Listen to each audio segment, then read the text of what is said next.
All right, everyone. Welcome to the September 2025 edition of Mayday Monday. I'm Tony Carroll. I got some friends with me here tonight. I got one virtually and one in the room here. Jerry and I happen to be at Underwriters Laboratory Fire Safety Research Institute um, tech panel member meeting, and we do this. They've done this a couple of times now, and we're getting together trying to kind of plot where the research is going to go, looking at some results, looking at what UL has done. They really have blown up. I mean, it's amazing. Spectacular, yeah. So today and tomorrow, and then half a day on Wednesday, we have some stuff, or Thursday, half a day on Thursday, we have some stuff. So hopefully, right, we'll get some stuff that we can use here in Mayday Monday. But before we get into the guests, I just want to talk a little bit about what's going on today with or this month with the Mayday Monday. Let me share the screen here. All right, so this is this month's graphic for your viewing. But September seems to be a tough month for the fire service when it comes to responding to gas emergencies. There's been several line of duty deaths that happened in September's due to these emergencies. So David Paul Fisher was killed in responding to a gas emergency. He was from the Sturgis Volunteer Fire Department. He's assistant chief there. He had served there for 22 years. At the time of his death, he was 43 years old and was married to Sean. They had 7 kids: Parker, Caden, Bethany, Jace, Dawson, Stephen, and Hunter. David was an avid farmer too. He was known to have exotic animals on his farm. He had a llama, he had some alpacas, he had a peacock, and exotic chickens. David served 23 years with the South Dakota National Guard and also served as an EMT with Sturgis Ambulance. Sturgis was dispatched to a building fire, and at this fire, there was a propane tank that was getting heated up by the fire, and it levied. And unfortunately, he was killed in that explosion. Also killed in a gas emergency was Michael Bell. He was a captain from the Farmington Fire and Rescue in Farmington, Maine. He had served 30 years with the Farmington Fire Department. At the time of his death, he was 68 years old. He was married to Diana. And near and dear to my heart, he was a girl dad. He had Michelle, Danielle, and Sarah. Known to be an avid Patriots fan, he was a plumber by trade and had just wrapped up his own plumbing business to spend more time with family, and a third-generation firefighter. They responded to this building where there was a gas leak in the basement, and the catastrophic explosion took his life. That was September 16 of 2019. Another September line of duty death was Michael Fahey from the FDNY. He was battalion chief at the time, served 17 years with FDNY. He was subsequently promoted to deputy chief to get help with benefits for him. Sure. At the time of his death, he was 44 years old, married to Fiona. They had 3 kids: Michael, Anna, and Cormac. Interestingly, he had started a career in the law. He had graduated law school, got on with a firm, and then changed courses and came to the fire department. A rising star there in FDNY. He had graduated the Naval Postgraduate School. On September 27th, the FDNY responded to this building for a gas leak. It was an illegal marijuana grow operation going on in the building.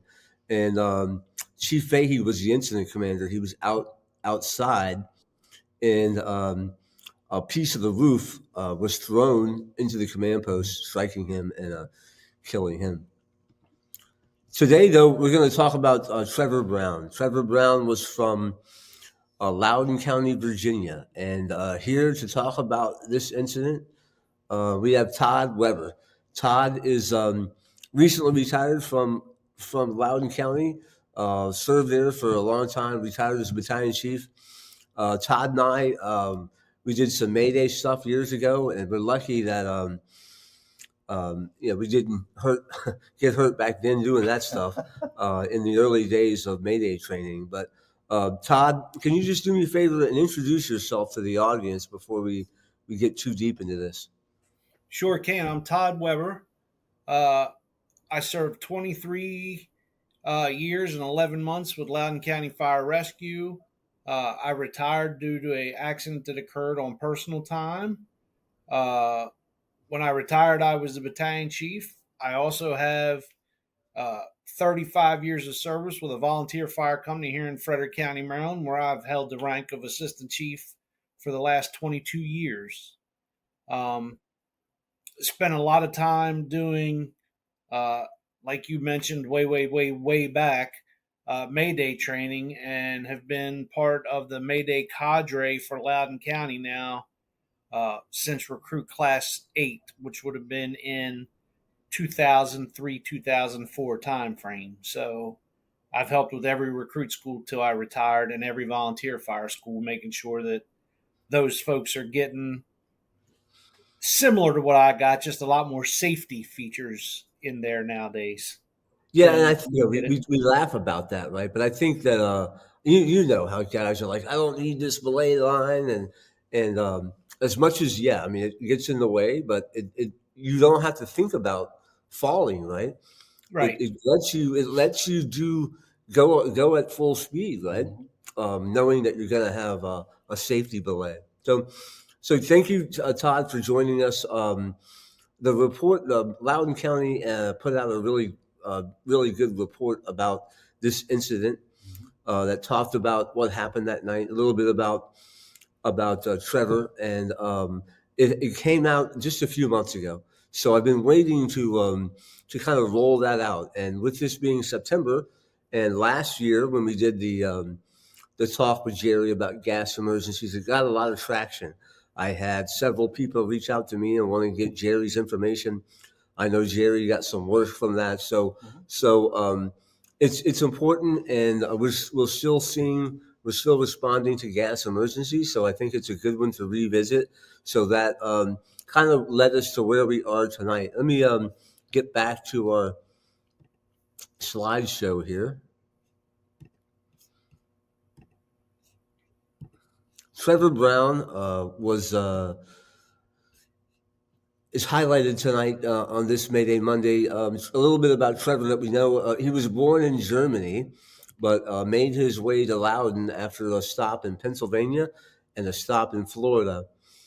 He came to Loudoun in like 2006, and about 10 years later, he joined the Sterling Volunteer Fire Department in 2016. He was a stay-at-home dad.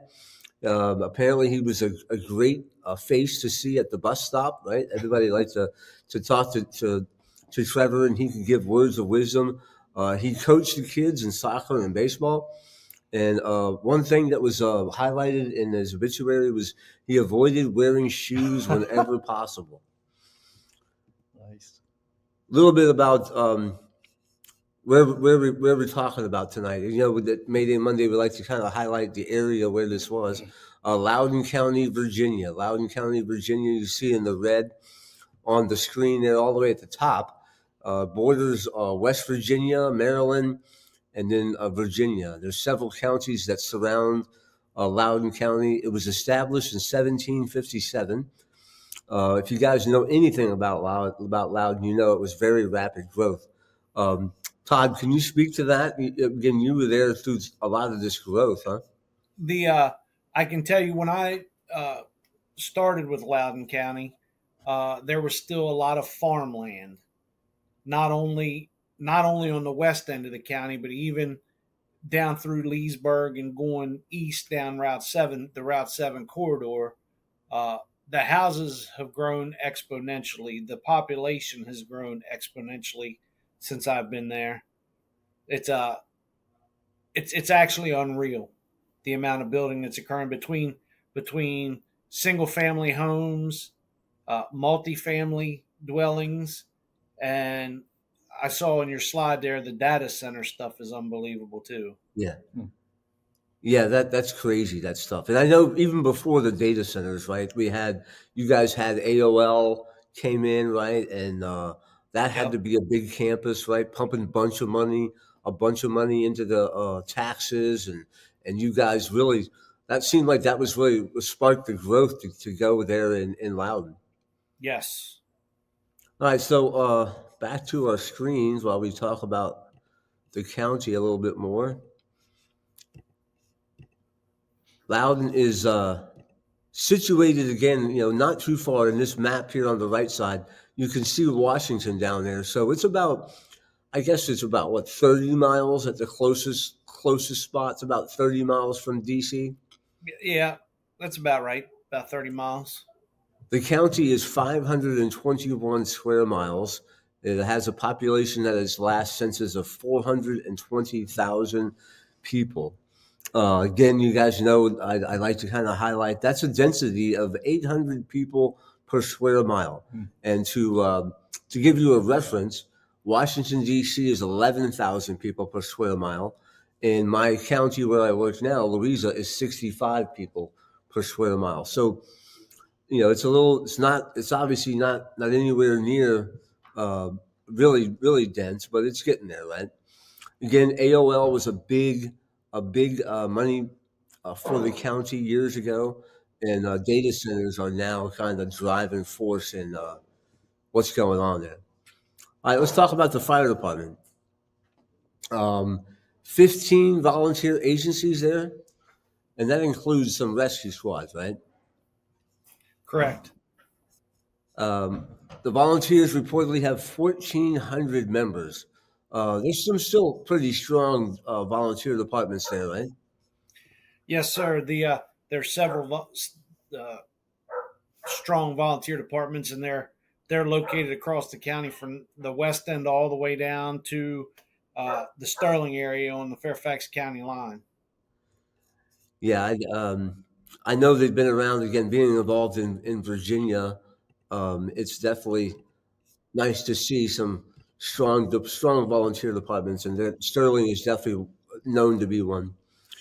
677 uniformed career firefighters and 118 civilians that work for the fire department. So you guys have there's 24 stations, right? Correct. They just broke ground on one today? They did. They broke ground for the Leesburg South Station, Station 28.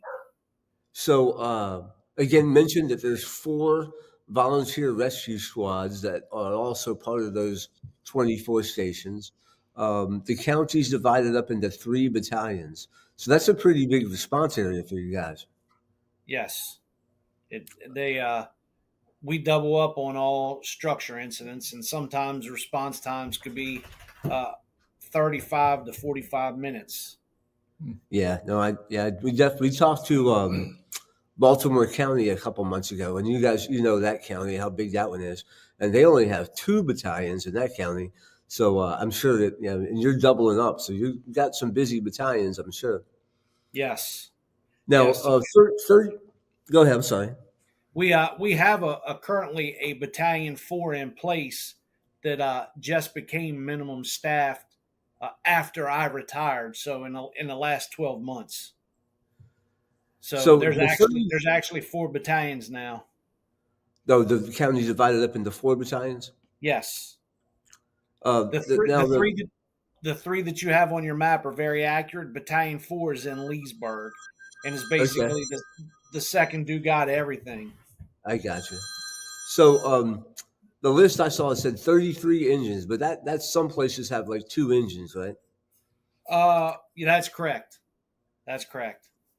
44 ambulances.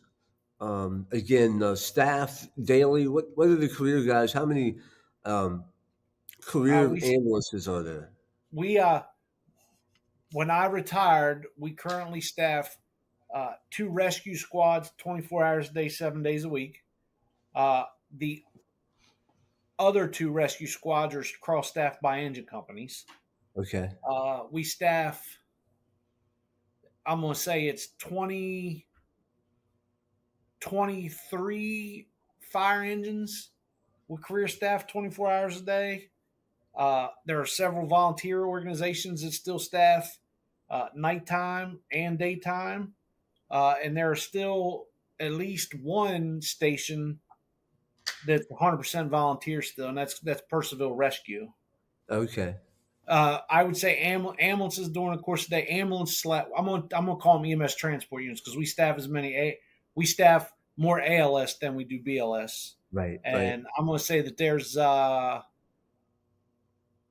want to say we staff 25 of those in a day's time or 26.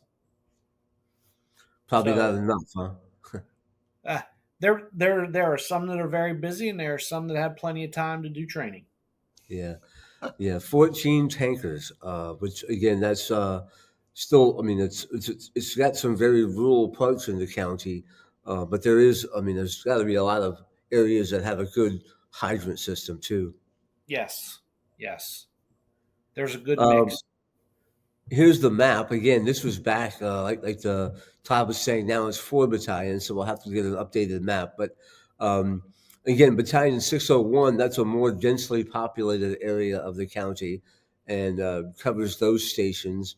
603, that's going to be what that borders what, both Prince William and Fairfax. Uh, Prince William and Fauquier. Oh, fuck here too.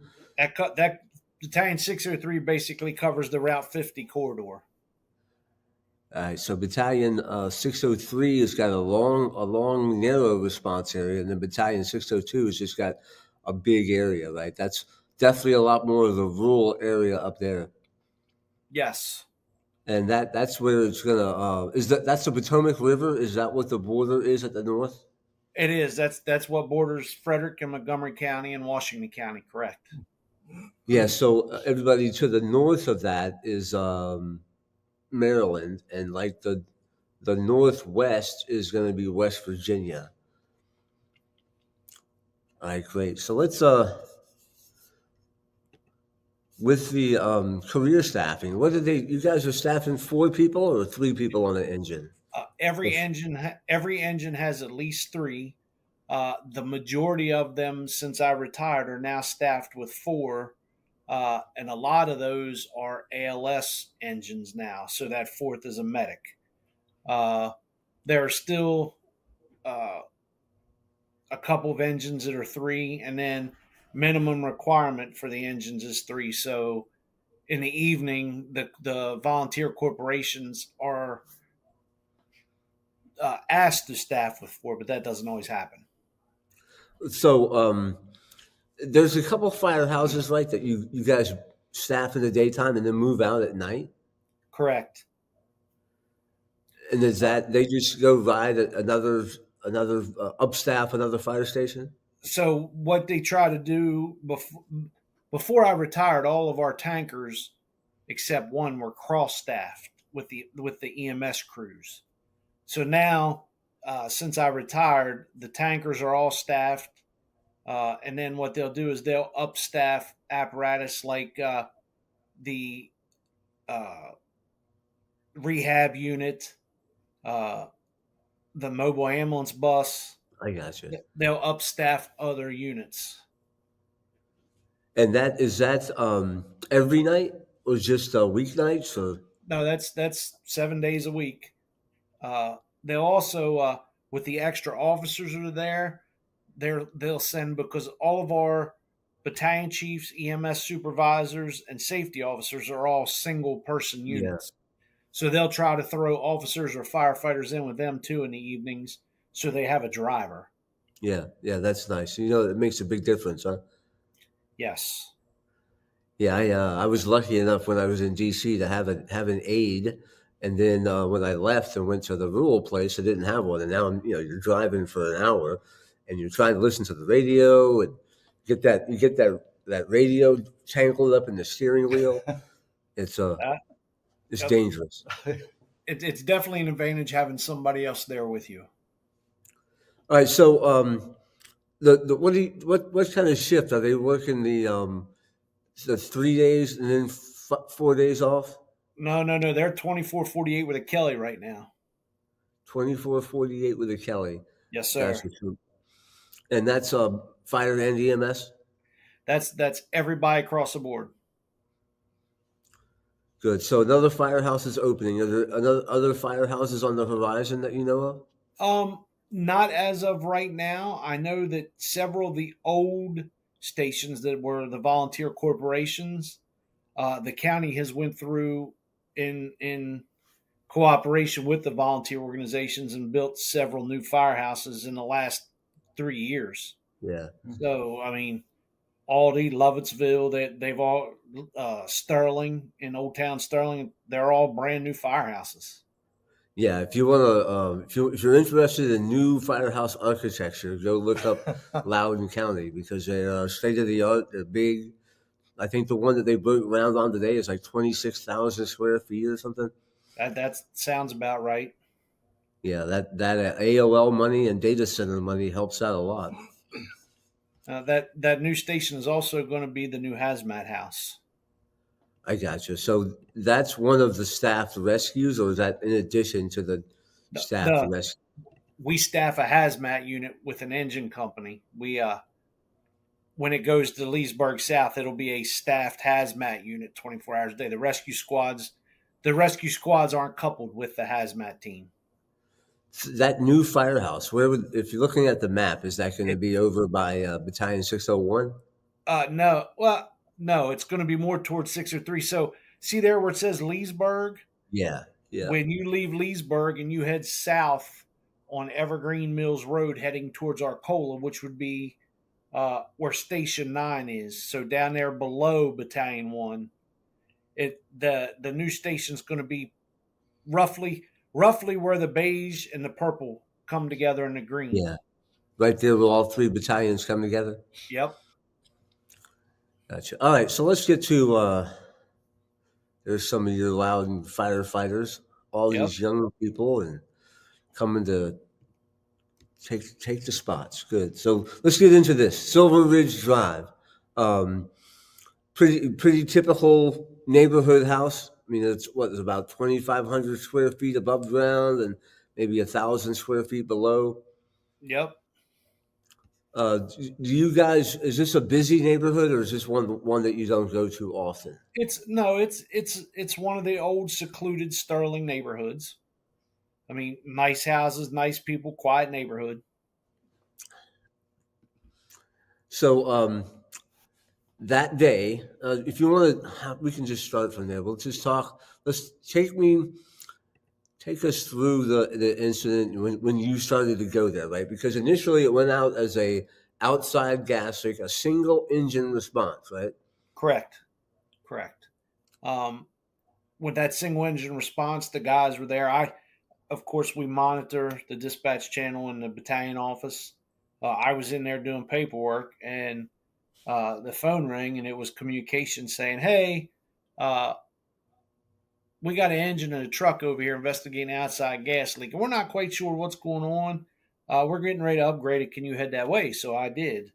While I was en route, they were still on Bravo, not even they were just on a regular the response Regular channel, not channel, on a yeah. tactical channel. And en route there, the fire marshal's office, one of the guys called me and said, "Hey, when you get over there and figure out what's going on, will you let me know what's up so we see if we need to come out or not?" "Yeah, sure, no problem." Well, 2 more minutes go by, and next thing you know, you hear all the yelling on the radio with the catastrophic explosion and all that. And uh, with all that information, I called loud and told them upgrade to the give me the level 1 RIT and the second alarm right out of the gate. And then they were screaming about how they had all these people down and people were trapped and people were calling the Maydays. And so that's why I asked for the EMS task force, because I wasn't sure how many people were laid out, what was happening. Uh, when I arrived, uh, I remember pulling up into the neighborhood, and it was an actual mess. There was stuff, and when I say stuff, I mean pieces of the house, clothing, furniture, stuff everywhere in the street. And when I come pulling in, where Silver Ridge comes down and meets the other part of Silver Ridge, I saw a young lady sitting there by the street sign holding her leg, uh, with fire company uniform on. And when I came in, pulled up and backed up and parked, I initially thought the house faced where I was sitting, and come to find out after it was all said and done, the house was catty corner on the lot. But when I pulled in and parked, uh, I saw Trevor. I didn't know it was Trevor, but I saw the firefighter that they were talking about that may have been a fatality. He was 30, 40 feet in front of me in the yard in the buggy laying there. And they kept yelling over the radio that it was the officer of the truck, officer of the truck. Well, the officer of the truck is a friend of mine that was hired back on overtime to fill that spot because we do a lot of mixing the crews with volunteer and career folks together. So they had this career officer on the ladder truck, and he is the one that, if you listen to the audio, called the Mayday that was really monotone. Hey, I'm here in the basement. When I asked where you're at, he was the one that was able to say, I came down the steps, I made a left, I'm here by the column.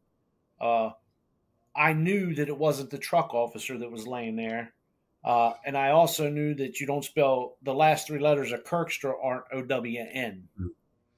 I didn't have any passport accountability tags, any of that kind of stuff with me. Loudoun County hasn't done anything prior to me retiring. I can't answer for what they have now, but there was no way for me to look and see if you weren't getting a paycheck who was riding what apparatus. I could Right. look at So our there's no, staffing. yeah, they don't have a staffing list for the volunteers. They do not. They years ago the county purchased one. They put it in where you were following a process with it, and some folks didn't like the process, so that kind of went to the wayside. Mhm. So Uh, let's back up. Let's back up a little bit to okay. before you got there. So again, the engine went out, and the truck was already out on the air, right? And they responded as well. Yeah, they were close and just figured they'd stop by and give them a hand. So when they got there, right, they were met by the homeowner, who said that they had a tank problem. So originally it was called in from somebody. There's a walking trail through the neighborhood because, like I said, it's a really nice houses, nice people kind of neighborhood. And somebody walking on the trail smelled gas and called it in. That's how it wound up as an outside gas leak. And when they arrived, uh, they talked back and forth with the homeowner, and they talked back and forth on the phone with the gas company. What the conversations were, I have no idea because I wasn't there yet, and Yeah. obviously that information I wasn't getting from them after they were part of the explosion. But I guess what we found out, right, was there was something wrong with the tank, and they weren't supposed to fill it up, and they filled it up, or they filled it up too much, or something. The From what I understand, and obviously I retired since all this, but from what I understand, the underground tank had holes in it, and the uh, gas was leaking out of the tank into the ground and permeated into the foundation of the house because X number of gallons or pounds of propane was put into the tank that day. I see. Yeah. Okay. All right. So this then made its way into the house, and the we got the people out. But then the fire department was going to ventilate it, and obviously I know that he called for an upgrade to get more units, the hazmat unit, get you there, right? Because they identified that this was out of the ordinary. Correct. They had readings on the meters, and I would feel very comfortable saying that part of what ran through their minds was, well, something's wrong with the meter. Let me get another meter because the readings were so high. Hmm. You don't see that a whole lot. 35 years of riding a volunteer fire truck and working over there, I have never seen the readings that high on a four gas meter ever. Yeah. So I don't know if there was uh, second guessing the meters. I'm not sure what it was, but I can tell you that they had to fight to get the people out of the house. Thank goodness they got everybody out of the house. But then they went back in to do what firemen do. They went in and started opening up windows to ventilate the house. Trevor was actually on the front porch with the PPE fan when the explosion occurred. So Yeah, so that was we have a picture here that we'll show you of the whole debris field, and yeah, it was a tremendous explosion that rocked the neighborhood.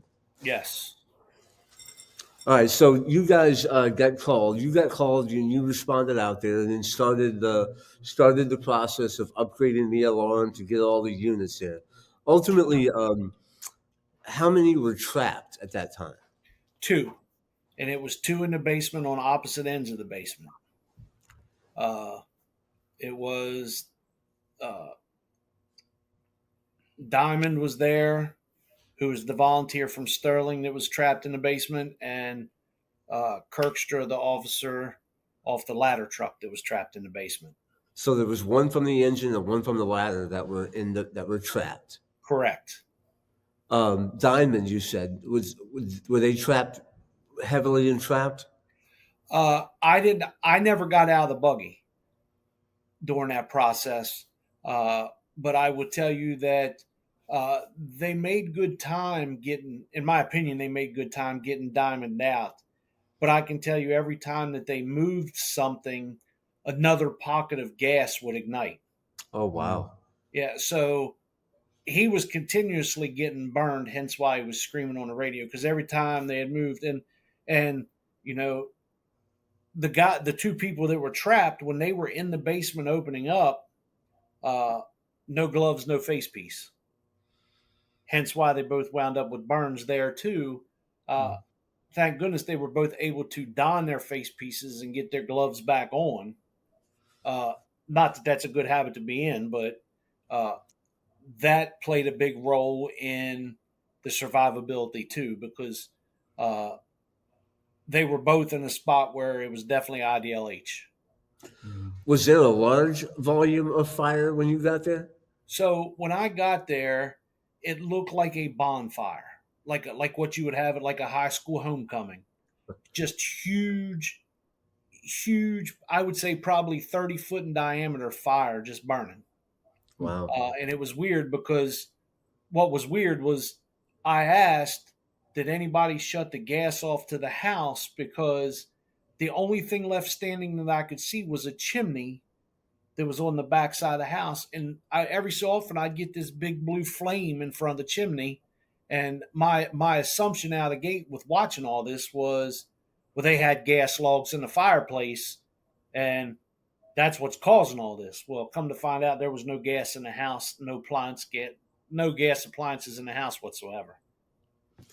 Oh, what was the tank for? The tank was an exterior tank for a pool heater for the swimming pool. No gas appliances in the house. Huh.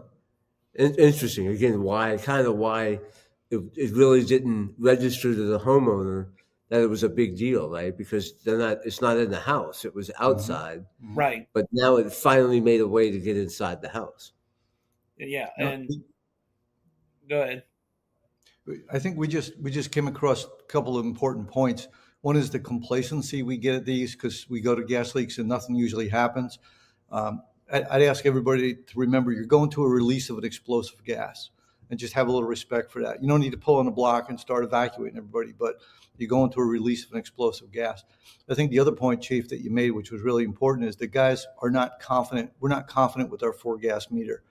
And it's usually not in our required training. We get a little bit of it, and we're just not confident with that meter. We got to do better training, guys. So I don't want to, while we hit those, I just wanted to kind of get those out. All right, so a big bonfire, and Diamond was getting burned.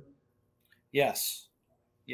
And where Kirkstra was at in the basement, basically he had like an A-frame collapse where he was at because of the lolly column in the basement. The stuff dropped on both sides of him, and there was a lot more debris where Diamond was at, and that's how the guys on the two rescues in the BC and the two engines that were back there strictly working the Mayday RIT part of things. they started that delayering process where all the stuff had fallen from.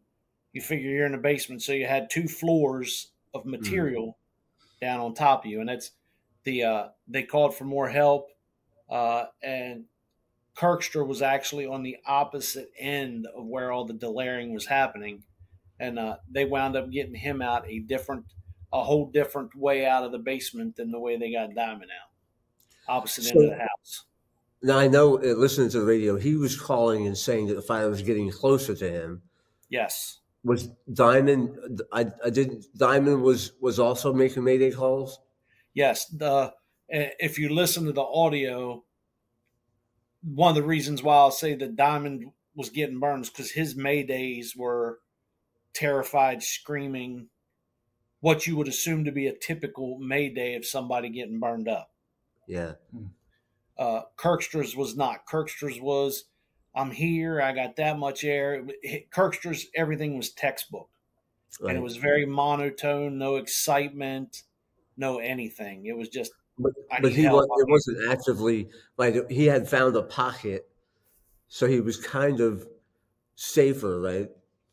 He was, but he ran into the same problem that the extrication or RIT crews wound up with Diamond is he would try to crawl a little bit, and when he would crawl and move something, there'd be another burst Oh of wow.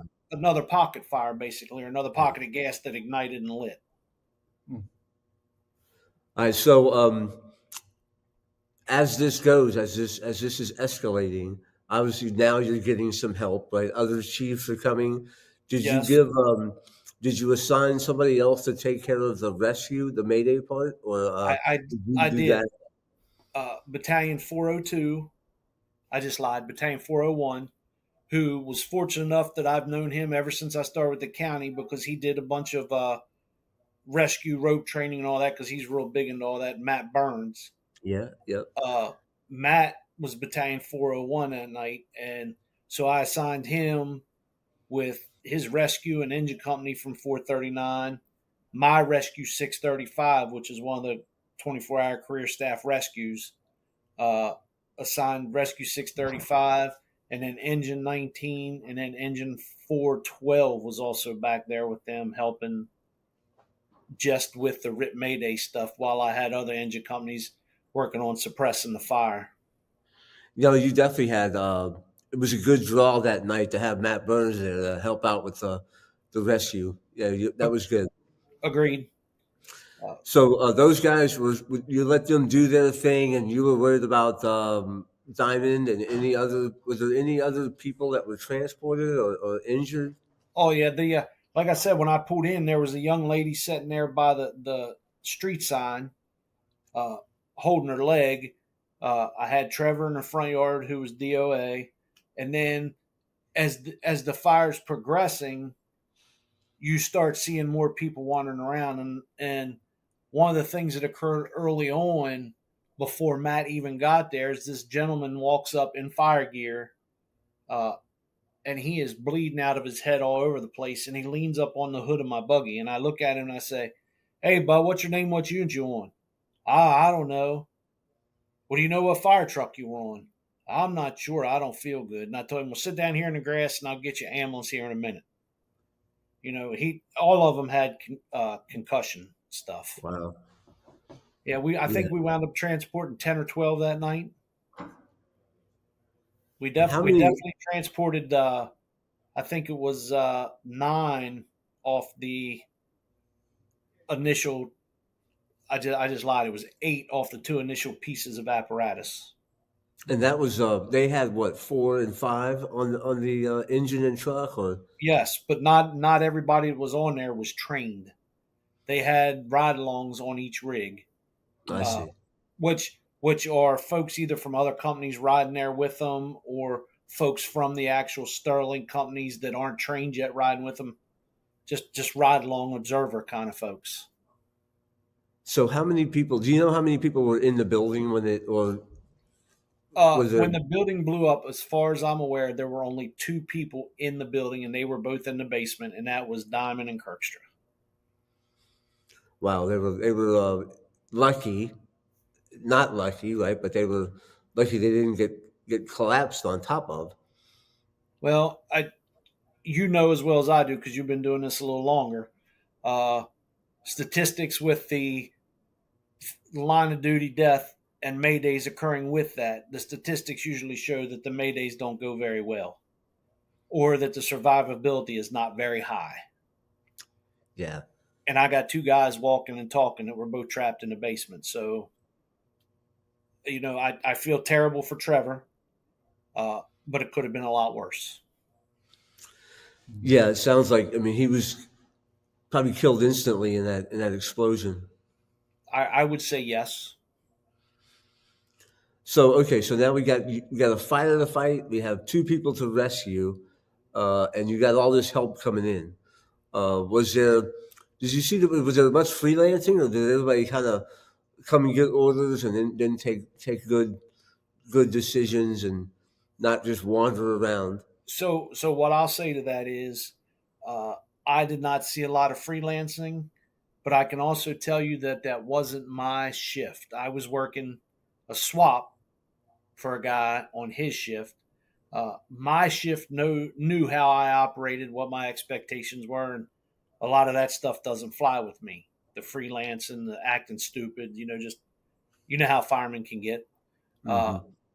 his shift, the shift that I was working with that night with the explosion in Silver Ridge, everybody was very disciplined. There was no, I would say, I had to raise my voice and get an attitude with law enforcement was there more than I did anybody fire rescue. Yeah, I can imagine. I can imagine. Let me get back to the screen share here and some other stuff to look at. All right, so this is a typical, right, 500-gallon propane tank. And if you look in the picture on the right, you can see where it was in relation to the house. Now, we really can't see where the pool was in this picture, but I'm sure not too far away. Here is a layout of all of these houses with arrows were subsequently condemned. Right, they were structurally unsound after this explosion. That's Um, correct. was that it? Just those four? I mean, the original one, and then the exposures. Was there any other that There, across the there, street or anything? there were several that had minor damage uh, because of the debris breaking windows, uh, breaking siding, that kind of stuff. But the ones that are pictured there are the ones that sustained damage where they were condemned.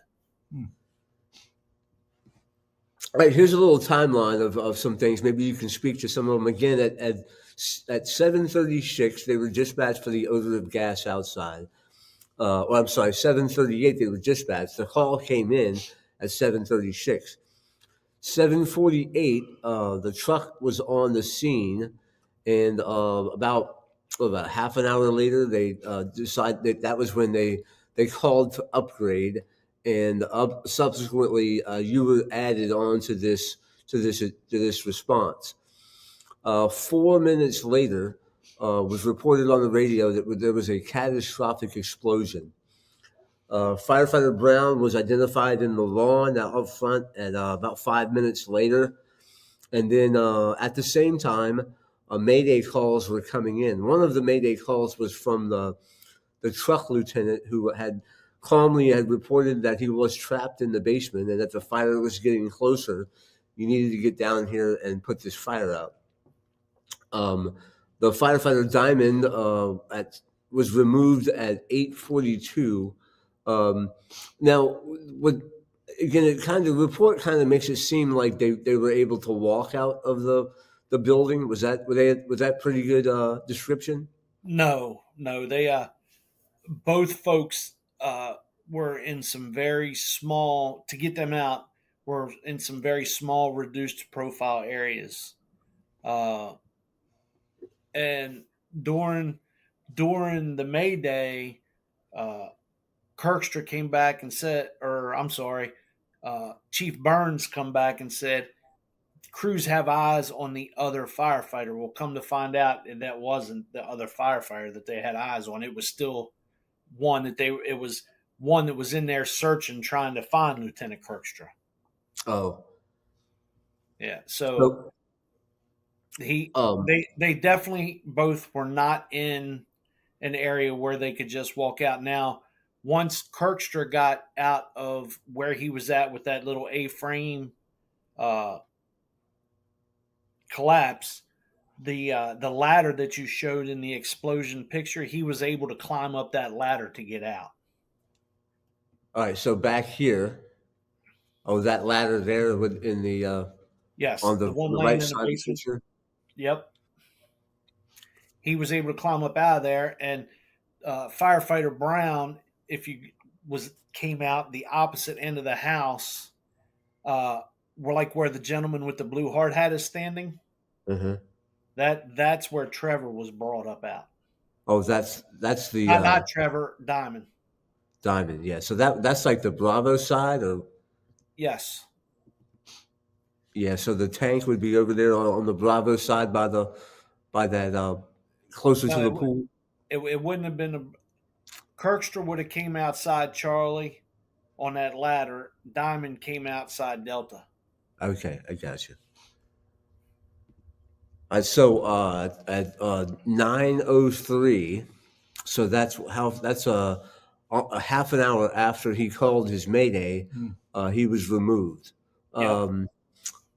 How about and maybe I'll talk to Matt, but I'm sure you did. They have to replace his air while he was inside there. Or- No, he actually called and said on the radio, "Hey, I've stopped trying to get my way out to control my breathing. Right." He gave it where he was at in the basement and said, somebody come get me." And I would be lying to you if I told you that statement run through my head. And all I could think of was the jurisdiction where I volunteered a little bit before that uh, had a captain Yeah, die in a basement. And his last transmission was tell my wife and kids I love them. Mm. yeah, That's the jurisdiction where I volunteer. And when Kirkstra come over and said, "Hey, I'm down to this much air. I'm going to stay here and conserve my air. Come get me." All that ran through my head was Laird's transmission about tell yeah, my wife and kids I love them, and it's like, come on, folks, we need to step our game up here. Mm. yeah. So at 9:15, almost 9:15, you advised that everyone from the initial assignment had been accounted for. Now that was either they were transported or that they were out, right? Correct. You know, Tony, before you go to the slide, on the first bullet here, I think is really important. I always thought outside odor of gas. I didn't think it was dangerous. It's being released into the air. You know, it's not a big deal. What we don't know is not only we don't know where it's coming from, but most importantly, we don't know where it's going to. All of that gas is not coming out of the ground. Like in this case, it seeped back into the building. So that outside odor of gas is the most dangerous call because you're chasing the invisible man at night. Well, Well, that's a good point. to add on to that, everything on the east end of Loudoun County is all natural gas. Mhm. So to have a propane tank in a home in Sterling Hmm. is unheard of, Mhm. except for these oddities like the pool heater. You know, people Mhm. know in Battalion 2, chances are when you're west of Leesburg, the people are going to have propane tanks for heat or whatever. This propane tank in Sterling was an oddity because it was specifically for the pool. Mhm. Yeah, I think catastrophic explosion does a good job explaining what you were met with there. Yes. Do you know how many ultimately how many people responded to this incident? I can't tell you how many people, but I can tell you when I went back the next morning to do paperwork and pulled up the CAD notes, there were 79 pieces of fire rescue apparatus there. Hmm.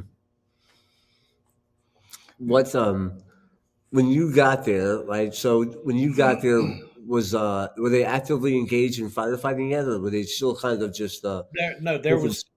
there was when I pulled in, the people were all laid out, concussed or DOA. Uh, I saw one wandering around. Uh, there was nobody doing anything till the engine arrived. The second Sterling engine arrived, and those folks were working on extinguishing the fire. But they would got there. They pulled in ahead of me, but with having to drop a line and lay in, I was able to get into the scene first prior to them. All right. So how many? You said you transported like 11 or 12 people. Yeah, one of those was a sheriff's deputy Hmm. that got hurt there, but all the rest were fire rescue folks that got transported. What kind of injuries besides the burns that Diamond had? What other injuries were there? Was just more like explosion, E- debris hitting them. Explosion, concussion issues. People were hit with debris, like you said. People were hit with debris. People were knocked down. Uh, yeah, it was what you would see with a typical explosion injury. Being too No close. civilians. No, thank goodness, no. Yeah, that's amazing. I'm sure that there was some curiosity. Like there was probably some neighbors who were like looking out, what's going on, and for them to There, not. there were a lot of people. I wouldn't say a lot. There were 10 or so people that were out in the street when I came in after the explosion had already occurred. I'm assuming they were looking to see what happened. Was the tank? Was it? I mean, I guess the picture we saw there, the tank really didn't explode. Right, there was no damage to the tank Uh, well, there was damage to the tank that caused it to leak out of the tank, but ahead the of time. tank Yeah. never left the ground or anything like that. It stayed in the ground, buried where it was for however long it was in there. They had Yeah, to no, dig the tank out. I think another point that we miss as firefighters is not understanding underground gas migration. Again, you go to outside odor of gas, you think it's going outside and it's going away. Well, some of it is, but that underground gas migration, it's going to follow the pipes back, follow the cracks in the bedrock, whatever. Um, I think another important point, and we've talked about it, we haven't really put it into words. And you go from hero to zero in a microsecond, just like Tony was saying. And you said, Chief, the place was, it was a mess. Um, and you go from, yeah, this is a gas leak, we'll find it, and all of a sudden you got a mass casualty, and so you got collapse, you got firefighters trapped, you got active fire. You don't even know what you got. That's what you can see. So, yeah, good points. Your story is terrific, Chief. Absolutely terrific. We're gonna dig into what normally I like to ask people when they come on. I should have asked you, told you this yesterday, but two or three things that you want people to take away from this incident. If I could list things to take away from this incident specifically, I would list them in two different levels. And what I mean by that is the boots on the ground doing the work, uh, the complacency level, the simple stuff that you can do to save your ass, like wearing your SCBA and your PPE right. That would be the lessons I'd want the boots on the ground to take away.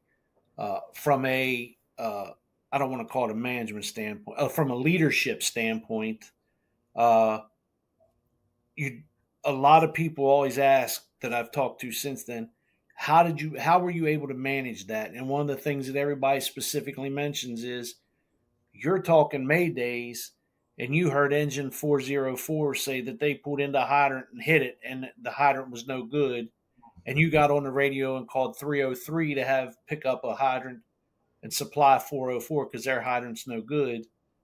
My answer to all that would be, when you have the opportunities in a leadership role to go do training, go do the training. Don't be the leader that says, I went through Mayday and recruit school, and we do this in-service training every couple years. I'm good. No, take the time to do all the training with that stuff you can, because like I told everybody that asked me, you don't know what you can do until you're put in that predicament. You know, never in a million years. My biggest fear since being an officer at home has always been I don't want anybody to die on my shift. Well, now it's happened. And all the lessons to look back on that from a leadership perspective are train, know what your people are doing, make sure that your people know what the expectations are when you run these calls. So it's not everything's just very typical and you don't get complacent, because it's going to get you sooner or later. No, those are good points. I think that the one point that kind of one of the themes of this month's Mayday is the risk management part, right? Which you talk about with complacency. And I think, we need to manage our risk. And yes, most of the time, these things are not risky, but the potential, right? The potential is there. So why not treat it? Why not manage it like it's the real thing, so that when it is, most of them aren't, but 9 out of 10 times they're not. But that 10th one could kill you, right? And at least make yourself hard to kill. I think that's a great That's risk good. management theme, right? Make yourself hard to kill, and by doing all the things right is one way to do that. Training, all that kind of stuff. I think you also the other point about the leadership thing. It's great. One thing I'm working with Virginia. We're doing a managing the Mayday. We're trying to do like a command class for Mayday, how to run that kind of thing. And one thing that we have to do, because some of these chiefs don't come out to the training, is we have to tell all these people like what the firefighters are doing when they're calling a Mayday, right? What they're going through, the things that they're doing, all the skills that we're giving them, because these chiefs haven't come to the class. So we have to give them like a prerequisite to go back and look and see what your guys are going through. But no, I think that's a great thing, right? You're getting connected with what they're doing, so you know what when they're calling the Mayday, what they're going through, and then you're also learning like what skills we're teaching people to go use to rescue firefighters. So oh, it's going to take 7, 8 people to go rescue this guy. Mhm. So if I go in there and say, hey, we're going to do above grade rescue, right? We're gonna put a ladder up and use the rope and get him out. That it's not going to be quick, right? It's going to be an evolved evolution, and you don't know that. Chiefs don't know that because they haven't come to the training. So that's a good point, and definitely, if you expect the guys to do it, right, you should do it. It's a great motivator too, right? To really be the example, be the example for them, that they see you going through the training too. So we're going to dig into a couple of things here from since we got Jerry. I want to use him, right? He's got some real good lessons that we learned the last time we talked about gas emergencies, and we're going to carry that through today too. So one of the points that Jerry wants us to remember from this stuff is our meters, right? So turn them on as soon as you can so that they're ready when we arrive. Do we want to turn them on in the fire truck? If it's clear air, sure. Obviously you don't want to turn your instrument on in contaminated air. If you don't want to zero it in contaminated air, of course. So if it's clean in the fire truck, you could do that. If I wouldn't do it when the rig's starting up in the firehouse, Hey, Chief, I have a question. Do you train with your utility company? So when the recruits are in recruit school, Virginia Power comes in and does a really good class on electricity. Mm-hmm. A lot of the uh, gas related stuff, the new recruits, when they're out in the field as rookies, Mm-hmm. we actually, before I retired, we required them to know and understand how the 4-gas meter and we call them sniffers, but the Right. flammable gas detectors, Right. we required the rookies to understand how they operate, know what they're bump tested with, know what the Mm-hmm. numbers mean, that whole to do. The problem is there's no reoccurring training Mm-hmm. after that other than Mm-hmm. they run calls and use them. Mm-hmm. Tony was talking about chiefs training, and I think you mentioned it as well. One of the things I'd recommend everybody listening is get your utility company response procedures, and our fire department procedures should be similar to theirs. Now, we're not going to be bar holing and that kind of thing, but one of the things I learned, I was involved in a gas explosion, almost killed my captain and I, and looking back on it, I didn't understand the gas company procedures. And in my case, the gas technician completely violated his procedures. We had gas in the building, similar to what you had. The utility procedures say when it reaches a certain level, it's too dangerous to go in. And we shouldn't, maybe we shouldn't be ventilating that building. If our job is life safety, you guys did a great job getting the civilians out. And as firefighters, it's hard for us. We want to fix everything, right? Maybe it's time to look at that and go, can't fix this, tactical withdrawal. But get your utility company procedures. If you're listening to this podcast, they're public documents. They're required to give them to you. If your utility won't give them to you, you can FOIL them through whoever regulates your utilities in your state. So good place to start, especially for the officers. See, now, Jerry, that's going to come up in a slide coming up. And I thought I showed you the slides ahead of time, but Sorry. it's okay. It's all right. It's all right. I get on a roll. I wasn't going to stop you. It's close to my heart. So another thing about meters, we're talking about meters right now, Jerry. Focus on got the meters. Understand the capabilities and limitations of your device, and then use different types to get the complete picture and make safe decisions. Let's go back one slide for a second. So our 4-gas meter, right? If we have a catalytic bead sensor in our 4-gas, which we typically do, one of the weaknesses, it's blind to about 2% LEL. So we've all been to a gas leak, smell gas, and our instrument says 0. Your 4-gas is a good instrument, but you got to know the weakness. It's just blind to those low levels. So the instrument you see in the center, like Tony was just saying, that is a metal oxide based sensor.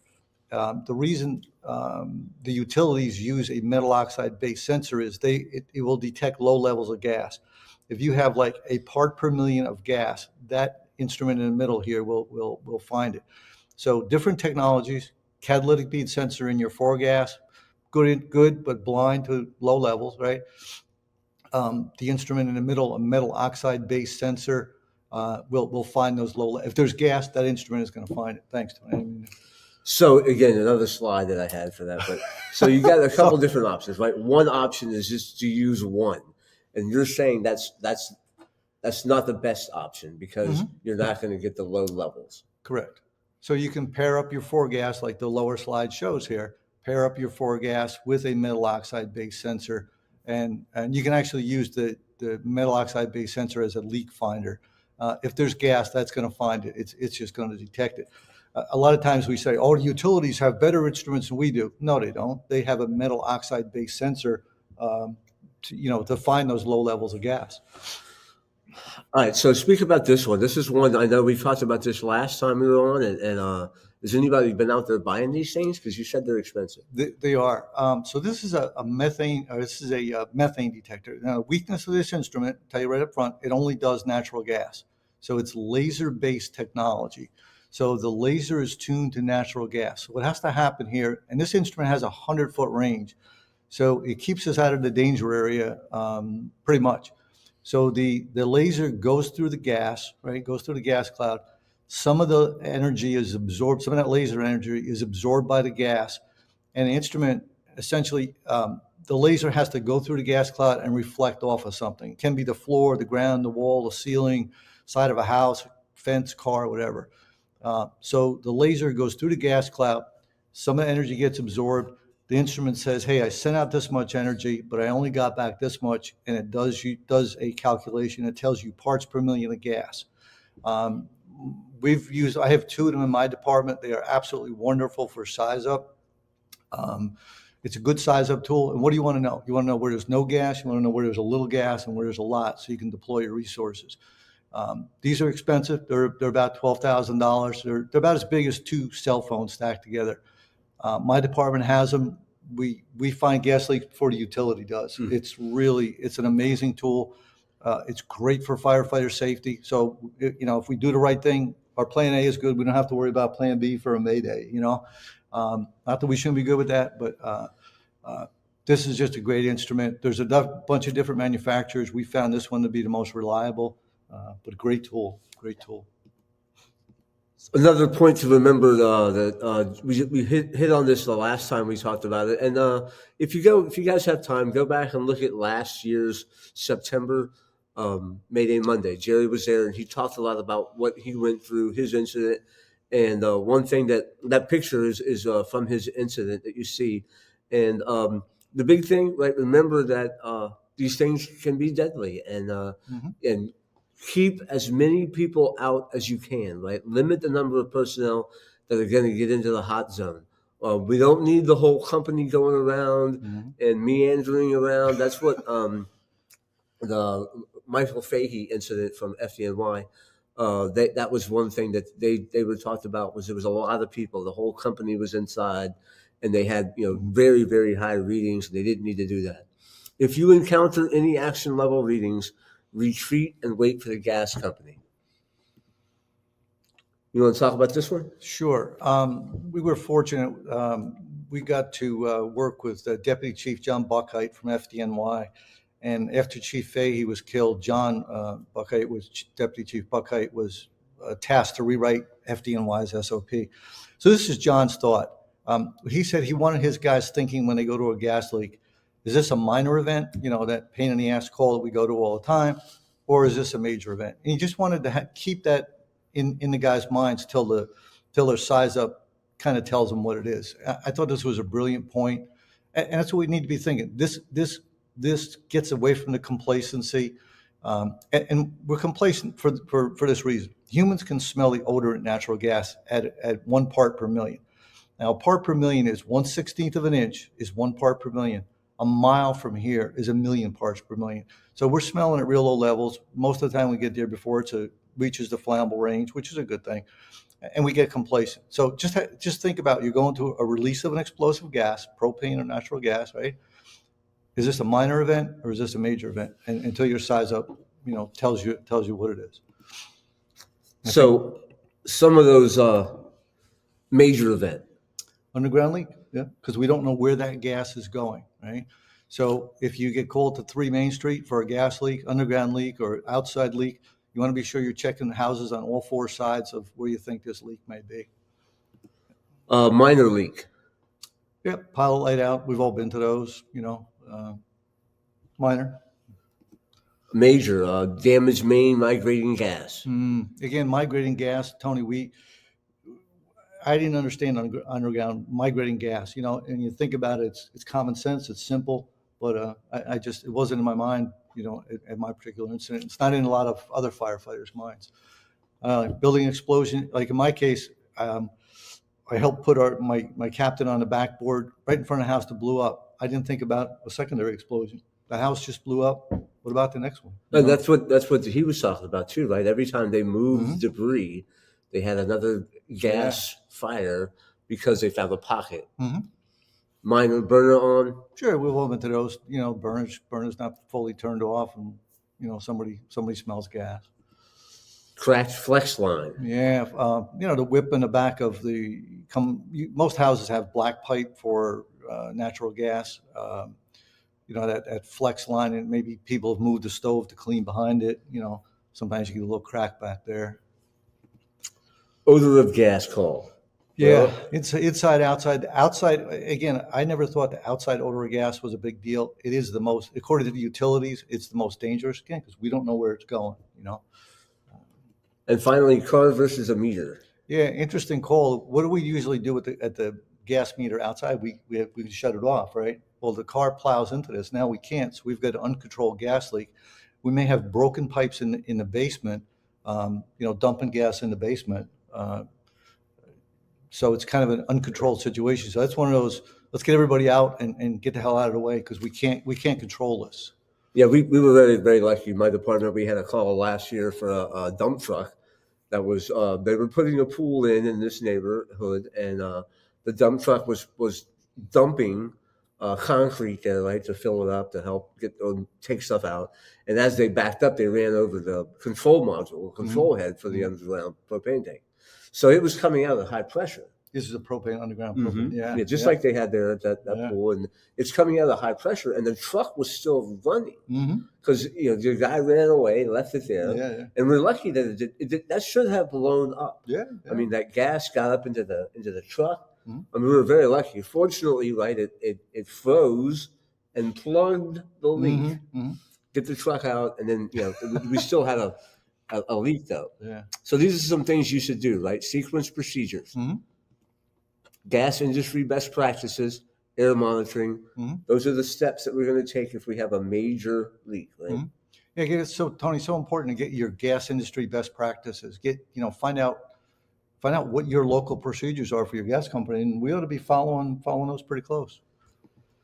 What about a locked building? And you just talked about how the gas company's procedure is if it's that high, they don't even do anything. Huh? Mhm.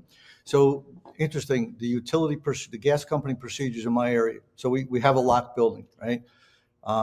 If they put their monitor like under the door or at a window, and they get any reading of gas coming from the inside out, it's called a tactical withdrawal. Because what do you have? You have a building that has some level of gas, has ignition source, has oxygen. It's a bomb, right? It's a big bomb. Now, again, I got my fire helmet on, right? I want to fix that. The other thing that we think about often is, do we need to search that building? There may be people in it. If there was a little bit of smoke seeping out, right? We'd force the door. We'd be killing ourselves to get in there to do a search. So you kind of think about the same thing for gas. However, I was asked a question: have you ever heard of anybody asphyxiated by natural gas? Is it possible? Absolutely, right? Push all oxygen out. The reason people don't get asphyxiated by natural gas is the odorant makes at about 2 or 3 parts per million. It makes people sick, and they self-evacuate. And I teach my response to explosive gas classes all across the country, and I have never had anybody say they know of anybody who was asphyxiated by natural gas. Now, I was in Connecticut. Chief raised his hand. He said, "Yeah, I know about one. High pressure leak in an excavation. The gas tech goes down there. What happened? The high pressure gas had pushed all oxygen out, and the poor fellow died there." But so get your gas company procedures, especially for a locked building. My gas company procedures, any reading of gas coming from the inside out is a tactical withdrawal for them, because it's a bomb. The boiler comes on, the phone rings, whatever, you got ignition source, and you go from 0 to 0 in a microsecond. All right, good stuff. One more nugget of knowledge from Jerry here. We have shared this program again, and life safety. And I think hopefully we've got everybody thinking this, but I recently had a gas leak where, again, it's a neighborhood volunteer company who that's their friends, and they're gonna find the leak for them, right? Yeah. And as much as we want to help out and do that kind of stuff, right, we're there for life safety. Mm-hmm. Yeah, our job is life safety. If there's nobody in the building, right, why would we put our firefighters in there? Can we shut the gas off from the outside? The other thing we really didn't talk about is the action level. So your department SOP should have an action level. So when your gas monitor gets to, say, 10% LEL, when the low alarm goes off, everybody's out of the building, including the fire department, right? Because if we can't stop this leak or we can't find a source and the gas is building up, all of your firefighters need to know at a certain level, we're out of here, right? And again, that's leadership stuff that Chief talked about before. This is a good view. Again, this is a controlled, right? Kind of controlled. Yep. And by no means is it anything like they faced in Loudoun. But let me get this. Where did it go? So this is just a tabletop training aid we have. We use this to train firefighters. We'll put their instrument in there to get to see it go through alarm, go through the alarm cycle, and that kind of thing. Look at cross sensitivities. This was actually up in Fort Drum, New York. I taught up there a year or so ago. So you see the overpressure, right, lifts the roof off. You see and we do this at different levels. If it's a little bit rich in there, we'll see the fire hang around a little bit longer. If it's on the low end at a lower explosive limit, we'll see a weak explosion. 10% LE natural gas is the flammable range is 5 to 15%. Propane is 2% to 9% gas in air.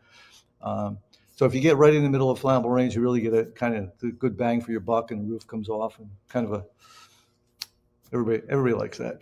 At one point we didn't talk about real quick is cross sensitivities. Your CO sensor in your gas is cross sensitive to propane, hydrogen, and acetylene, all important gases for us. So if you go to maybe somebody's CO instrument, CO detector is going off, you go in with your gas, you get a CO reading. It might be CO, but if you've checked the boilers and there's no obvious sources of CO, you need to be looking, is there hydrogen, is there acetylene, or is there propane, coming out somewhere? So we get hydrogen off of overcharged lead acid batteries from a sump pump or a electric forklift, that kind of thing. Maybe the guy's a plumber. Maybe he's working on his car, cutting sheet metal in the garage with a torch or something. Maybe there's a little bit of acetylene leak. So kind of an important point there. All right, good. One more thing I want to share before we wrap up. And one thing we want to talk about is the skills drill for this month. But before we get to that, we'll get to the skills drill. The skills drill for this month is to get out and learn more about your meters. Mm-hmm. This is an idea. Jerry kind of helped come up with this. Is get a box this is a copier paper box. Mm-hmm. Get a propane torch, fill that box up with some propane. 30 seconds? Yeah, just a shot. You have to, depending on the size of your box or whatever. And then put your meter in there, and you're going to see it actually go off. Because kind of like what Todd was talking about is I rarely see the meter actually go into alarm. Right? Mm-hmm. It's very rare for you to see that thing hit 10% of the LAL. Mm-hmm. So here's a chance for you to see that, and you might even get it to where it's a very, very high reading. But now you know what it sounds like, what it's going to do when it goes into alarm. Mm-hmm. And again, you don't have to put a minute worth of gas in that thing. Just put some in there, drop that meter in there, and you'll see. So it helps to kind of reinforce the action levels and what you see and what you're going to do when those things happen. And it's going to spark, hopefully, some discussion, because there's a lot of new people, right? I was that guy too that never saw that thing actually go into alarm. Right? We do it every day. We turn it on, we turn it off. We take it into a gas leak where there isn't. It was just a smell of something else maybe that we got called for, and we never see it go into alarm. So here's a chance to test it and put it into an alarm state. You know what the best thing you can do for your meter is? Read the directions. You'd be surprised what you'll learn. You know what? If you don't want to read directions, go to the manufacturer's website. There's videos, there's YouTubes there. Please read the damn directions. That's a great point. And it's a good one to that's Jerry's final words of wisdom for tonight's thing. Todd, I really appreciate you coming on and talking about your experience there. One thing that you'll read in the report is that it mentions how the calm demeanor of Battalion 601 helped to set the stage for the other responders, and that doesn't just happen, right? It's something that, like you said, like you train on, and you become calm in the face of these dangers, and it definitely will help some of those people who are peaking. Their heart rate is so high. They're stressing out, right, in these things, and we have a calm chief. That's definitely going to help, and that's a great stuff. Anything else? Any last thoughts, Todd? You want to add? What I'll say is like what I said earlier. It doesn't matter whether you're the boot on the ground or you're the boss. Make sure you know what the capabilities are, what you can do, and train. Training is why both those guys survived. Training is why the teams that were there did a phenomenal job on getting them out. Train.